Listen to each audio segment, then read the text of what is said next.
Selamat datang di Kelas Kosong, sebuah platform belajar untuk semua mahasiswa Indonesia. Kelas boleh kosong, tapi otak jangan kosong.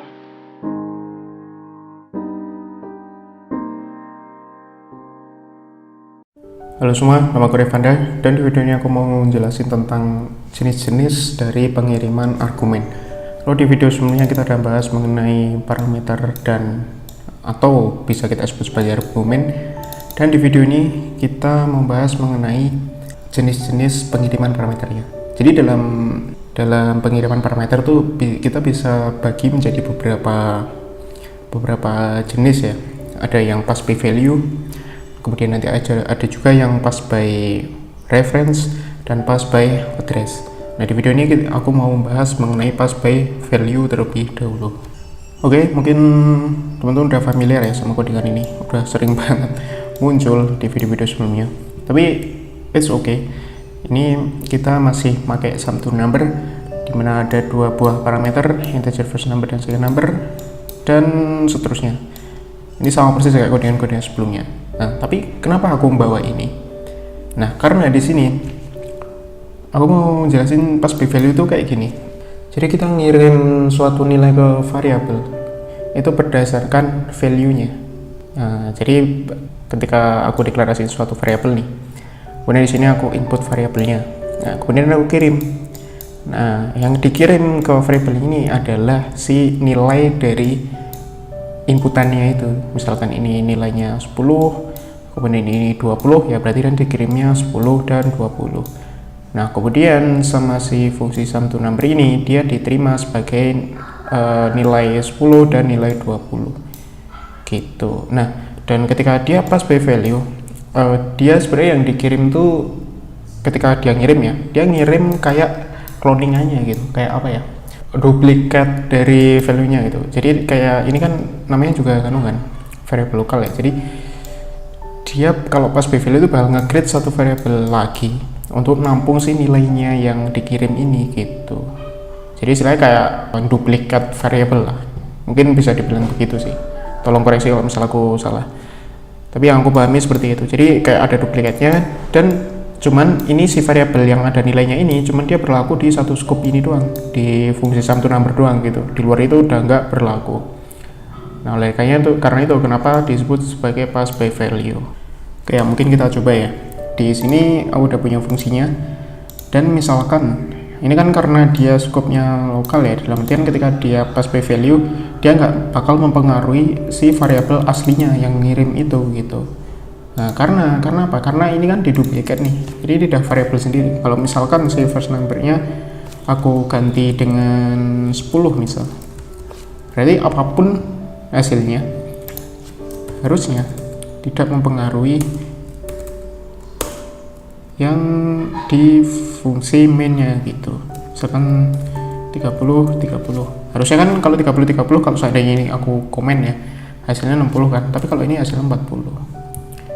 Nah, kemudian coba aku inputin di sini,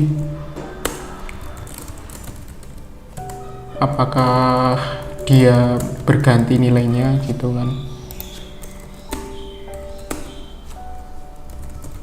Enggak kan, jadi udah beda scope. Meskipun aku ngirim si variable first ini ke dalam sini ya, misal ke dalam sum to number ini, nah, tapi dia nggak merubah nilainya gitu. Ini kebalik begitu, karena emang udah beda scope. Apapun yang kita lakuin di dalam sini, meskipun dia dikirim variabelnya dari luar, itu nggak mempengaruhi variabel pengirimnya begitu. Oke, jadi kurang lebih pass by value tuh kayak gitu. Jadi umumnya kalau kita pakai fungsi terus kita ngirim parameter dengan tipe data yang fundamental ya, misalnya integer, string, char, boolean, long, double dan sebagainya, itu biasanya kita ngirimnya dengan cara pass by value. Ya umumnya kayak gini lah intinya, nggak ada tambahan yang lain. Dalam artian kalau kita bikin fungsi-fungsi dengan parameter biasa ya kayak gini. Intinya kalau kayak gini itu disebut sebagai pass by value. Nah, kemudian ada juga nih kayak pro dan kontranya kita pakai pass by value. Jadi semua argumen atau parameter yang dikirim dengan value itu bisa variabel atau literal, expression, struct, dan class atau enumerator, atau mungkin disebut enum ya. Nah, bisa juga dia dikatakan apapun gitu. Nah, untuk misal kalau teman-teman pengen tahu literal atau expression dan sebagainya, mungkin bisa kunjungi situs Learn CPP, kemudian langsung meloncat aja ke chapter 6 gitu atau chapter X. Nah, kemudian keuntungan yang lain itu dia argumennya tuh nggak pernah berganti ya ketika si fungsinya dipanggil. Artinya nggak ada set effect-nya. Nah, set effect itu jadi kenapa dibilang dia nggak pernah diganti, karena dia bikin cloningan di sini, mungkin variable cloningan. Jadi dia nilai si pengirimnya ini nggak bakal berubah gitu. Ketika dia dikirim ke sini ya udah, apapun yang berlaku di sini nggak berlaku di luar fungsi itu sendiri gitu. Jadi karena emang ya kalau kita belajar kemarin ada variabel lokal, global, nah ini skopnya lokal gitu. Jadi nggak mempengaruhi variabel pengirimnya gitu. Nah, kemudian kerugian dari pass by value itu ketika copy struct atau class, nah itu bisa performanya itu bisa buruk gitu.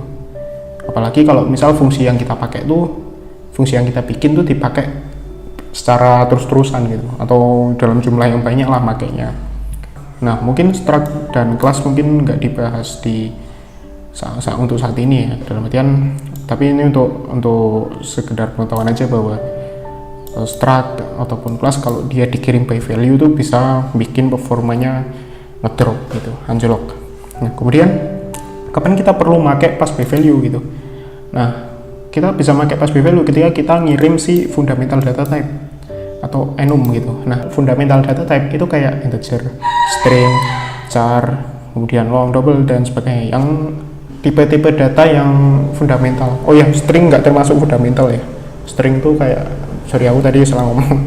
String tuh jadi kayak kumpulan array char gitu, dari char gitu. Nah, kemudian kapan kita nggak perlu pakai pass by value gitu? Jadi ketika kita mengirim si struct atau class, nah ini termasuk array, vektor, dan string. Vektor tuh mirip sama array, cuman dia lebih dinamis gitu. Kalau array dia mesen memori dulu baru bisa dipakai, kalau vektor nanti pemakaian memori sesuai dengan ukuran variabelnya gitu. Dan ini pass by value tuh cocok ya kalau buat fundamental data type yang di dalam fungsinya itu kita nggak perlu ngubah si argumennya itu, nilai aslinya gitu. Maksudnya nggak perlu ngubah si variabel pengirimnya. Nah, kemudian pass by value itu juga dia fleksibel dan juga efisien. Nah, jadi kurang lebih kayak gitu pro dan kontranya dari pass by value. Untuk referensi tambahan mungkin bisa kunjungi ini Learn CPP. Aku ngambil dari sini referensi yang ini, aku screenshot aja. Kemudian dia chapter 7 passing argument by value. Oke, mungkin sampai sini dulu videonya, semoga bermanfaat. Sampai jumpa di video-video selanjutnya.